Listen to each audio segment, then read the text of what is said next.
ام المومنین سیدہ خدیجۃ الکبریٰ رضی اللہ تعالی عنہا کے بطن سے سیدہ زینب رضی اللہ تعالی عنہا سرکار دو عالم صلی اللہ علیہ وسلم کی سب سے بڑی صاحبزادی ہیں۔ بعثت نبوی سے 10 سال پہلے مکہ مکرمہ میں پیدا ہوئیں۔ اعلان نبوت کے وقت سیدہ خدیجہ رضی اللہ تعالی عنہا نے اسلام قبول فرمایا تو سیدہ زینب کی عمر 10 سال تھی۔ اپنی والدہ کے ہمراہ مشرف با اسلام ہوئیں۔ سیدہ زینب رضی اللہ تعالی عنہا کا نکاح حضرت ابو العاص بن ربیع سے ہوا، جو مکہ کے صاحب ثروت، شریف اور امانت دار شخص تھے۔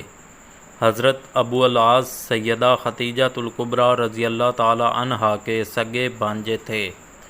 اعلان نبوت کے بعد مشرکین مکہ نے حضرت ابو العاص کو اکسایا کہ حضرت محمد صلی اللہ علیہ وسلم کی بیٹی سیدہ زینب رضی اللہ تعالی عنہا کو طلاق دے دو، اور قبیلہ قریش کی جس عورت سے نکاح کرنا چاہو ہم پیش کر سکتے ہیں۔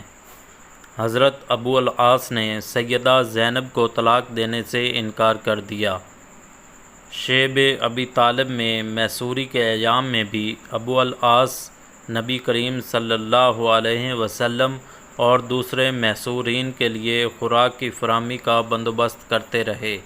اس لیے حضور صلی اللہ علیہ وسلم نے فرمایا کہ ابو العاص نے ہماری دامادی کی بہترین رعایت کی اور اس کا حق ادا کر دیا۔ حالانکہ حضرت ابو العاص نے ابھی اسلام قبول نہیں کیا تھا۔ حضرت ابو العاص نے ہجرت کے 6 سال اسلام قبول کیا۔ سیدہ زینب رضی اللہ عنہا کی اولاد میں ایک بیٹا علی بن ابو العاص رضی اللہ عنہ اور ایک صاحبزادی امامہ بنت ابو العاص رضی اللہ عنہا تھیں، جبکہ ایک صاحبزادہ صغر سنی میں ہی فوت ہو گئے۔ فتح مکہ کے دن نبی کریم صلی اللہ علیہ وسلم نے حضرت علی بن ابو العاص رضی اللہ عنہ کو اپنی سواری پر اپنے پیچھے بٹھایا ہوا تھا۔ ان کی شہادت یرموک کے معرکہ میں ہوئی۔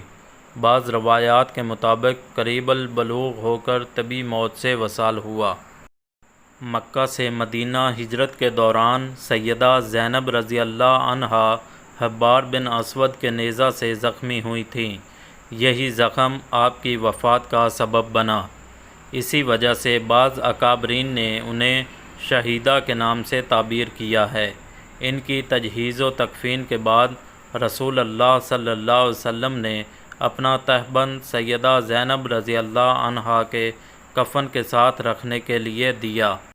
آپ صلی اللہ علیہ وسلم نے سیدہ کو خود قبر میں اتارا اور پھر فرمایا، قبر کی تنگی اور خوفناکی میرے سامنے تھی، اور زینب کی کمزوری اور ضعف بھی میرے سامنے تھا۔